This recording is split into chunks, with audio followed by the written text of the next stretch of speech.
এতক্ষণ ইকোনমিক্স নিয়ে পড়লাম, এরপর আমার রিসার্চ টপিকের আরেকটা সাবজেক্ট এনভায়রনমেন্ট। এনভায়রনমেন্ট শব্দের দুটো সিনোনিম হচ্ছে অ্যাম্বিয়েন্স এবং মিলিও। এনভায়রনমেন্ট দুরকম হতে পারে, শহুরে এবং গ্রাম্য। শহুরটা তো সোজা আরবান, এবং গ্রাম্য হচ্ছে রুরাল বা বিউকলিক বা প্যাস্টোরাল। বিউকলিক শব্দটাকে আনকালচার্ড বা গ্যারাম্মা হিসেবে ইউজ করা যায়। অত্যাধিক গরম বা গুমোটকে প্রকাশ করা চলে সালট্রি বা সোয়েল্টারিং দিয়ে। আমরা কিন্তু হট শব্দটা আরও একটা জায়গায় ব্যবহার করি খুব সেক্সি বোঝানোর জন্য। সালট্রি শব্দটা গুগলে সার্চ করে ইমেজগুলো দেখার আগে একটু পিছনে তাকিয়ে নেবেন যে আপনার পিছনে কেউ দাঁড়িয়ে আছে কিনা। যাই হোক, সোয়েল্টারিং শব্দটা এসেছে সোয়েল্টার থেকে। সোয়েল্টার শব্দের অর্থ গরমে হাঁসফাঁস করা। আর আরেকটা শব্দ হচ্ছে মাগি, একটু কম উষ্ণ বা ঈষদুষ্ণকে প্রকাশ করা চলে টেম্পারেট, লুকওয়ার্ম বা টেপিড শব্দগুলো দিয়ে। ফরেস্টকে টেম্পারেচারের ভিত্তিতে 4 ভাগে ভাগ করা চলে: ট্রপিক্যাল যেগুলো টেম্পারেচার বেশি, সাবট্রপিক্যাল যেগুলোর আরেকটু কম, টেম্পারেট যাদের আরও কম, এবং আলপাইন যেখানে বরফ টরফ পড়ে। বোঝাই যাচ্ছে টেম্পারেট শব্দের অর্থ হচ্ছে কম উষ্ণ। ওয়ার্মের সামনে লুক লাগিয়ে দেওয়ার ফলে সেটা আর তত বেশি ওয়ার্ম রইল না, এভাবে মনে রাখতে পারেন। আসুন পলিউশন নিয়ে কিছু শব্দ দেখি। পলিউট বা দূষিত করার সিনোনিম হচ্ছে কন্টামিনেট, খুব সোজা একটা শব্দ। সয়েল, সয়েল বলতে আমরা জানি মাটি, কিন্তু সয়েল বলতে ডিফিট করা বা পলিউট করাও বোঝায়। আরেকটা ওয়ার্ড হচ্ছে ডিফাইল, নষ্ট করে দেওয়া। এগুলো ক্যারেক্টারের ক্ষেত্রেও ব্যবহার করা চলে, যেমন কারো ক্যারেক্টার যখন সয়েলড হয় বা ডিফাইলড হয়, তার মানে হচ্ছে তার ক্যারেক্টারে একটা কলঙ্ক লেগে গেল।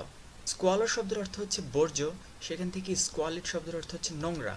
আর একটা বিশেষ ধরনের স্কোয়ালার হচ্ছে স্ল্যাগ, এটা হচ্ছে ধাতব বর্জ্য। ফ্লাড বা বন্যার দুটো সিনোনিম হচ্ছে টরেন্ট এবং ডিলিউজ। আপনারা যারা ডেইলি স্টার বা বিভিন্ন ধরনের ইংরেজি পত্রিকা পড়েন, তারা মাঝে মধ্যে এই ধরনের নিউজ দেখতে পারেন যে Bangladesh prepares for annual deluge or deluge devastated 4 districts. বন্যা হলে যেটা হয় সেটা হচ্ছে সবকিছু পানির নিচে তলিয়ে যায়। আমরা মাঝে মধ্যে পত্রিকাতে পড়ে থাকি যে the whole area has been inundated for months, অর্থাৎ পুরো জায়গাটা পানির নিচে মাসের পর মাস ধরে পড়ে আছে। পরিবেশ নিয়ে একটা combined context.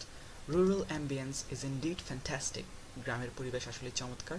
Thermal condition of urban milieu is repelling, অর্থাৎ শহরের পরিবেশ খুবই অসন্তোষজনক। It feels sultry to me in the cities, অর্থাৎ শহরের পরিবেশ আমার কাছে খুবই গুমোট মনে হয়। Rural air is not contaminated with smoke and less squalor too, অর্থাৎ কম বর্জ্য সেখানে, কম ময়লা। When the atmosphere is a little temperate, it is even better, অর্থাৎ শীতকালে গ্রাম আরও সুন্দর। অ্যাভালাঞ্চ শব্দের অর্থ হচ্ছে great mass of falling snow and ice. আমরা যারা এনভায়রনমেন্টাল সায়েন্সে পড়াশোনা করছি তারা অ্যাভালাঞ্চ শব্দটাকে ব্যাখ্যা করি এইভাবে যে প্রথমে অল্প কিছু একটা পড়া আরম্ভ হলো, সেটা পড়তে পড়তে বড় হলো, মানে অন্যদেরকেও নিয়ে পড়া আরম্ভ করলো। বরফ ধসে যেটা হয় আর কি নর্মালি, সেটা হচ্ছে অ্যাভালাঞ্চ। ওয়াটারশেড শব্দটা খুব মজার একটা শব্দ। প্রথমবার যখন পড়েছিলাম তখন মনে হয়েছিল যে যে জায়গাটাতে পানি আছে সেটা হচ্ছে ওয়াটারশেড, কিন্তু আসলে না। ওয়াটারশেড জিনিসটা হচ্ছে আসলে মাটি, যেই জায়গাটার মধ্যে বৃষ্টি পড়ে এবং পানি গড়িয়ে গড়িয়ে নদীতে বা খালে বিলে গিয়ে পড়ে, সেই স্থলভাগগুলোকে বলা হয় ওয়াটারশেড। ম্যাক্রোকজম এবং মাইক্রোকজম এই দুটো শব্দ আমার খুব প্রিয়। ম্যাক্রোকজম হচ্ছে ইউনিভার্স অথবা বিশ্ব ব্রহ্মাণ্ড, আর মাইক্রোকজম হচ্ছে দ্য ওয়ার্ল্ড ইন মিনিয়েচার, ছোট আকারের পৃথিবী। এখন এটাকে লিটারারি হিসাবেও ব্যবহার করা যায় সাহিত্যের ক্ষেত্রে। এমন কোন একটা বই যে বইয়ের মধ্যে পুরো বিশ্ব ব্রহ্মাণ্ডকে তুলে আনা হয়েছে, সেটাকেও আপনি মাইক্রোকজম বলতে পারেন। যেমন পদ্মা নদীর মাঝি মানিক বন্দ্যোপাধ্যায়ের, এটাকে আমার মাইক্রোকজম বলেই মনে হয়। তারা বা স্টার্সের সাথে সম্পর্কিত হলে আপনি সেগুলোকে বলতে পারেন সাইড্রিয়াল বা অ্যাস্ট্রাল। সাইড্রিয়ালকে মনে রাখতে পারেন তারার জগৎ বা নক্ষত্রের জগৎকে তো আমরা একটু পরাবাস্তব বলেই মনে করি। সেখান থেকে খুব মজার একটা শব্দ হচ্ছে অরোরাল, অর্থ হচ্ছে পার্টেনিং টু অরোরা বোরিয়ালিস বা অরোরা বোরিয়ালিস সম্পর্কিত। সুমেরুতে বা মেরু অঞ্চলের আকাশে রাতের বেলায় খুব একটা অদ্ভুত ধরনের আলোকছটা দেখা যায়, সেটাকেই বলা হয় অরোরা বোরিয়ালিস।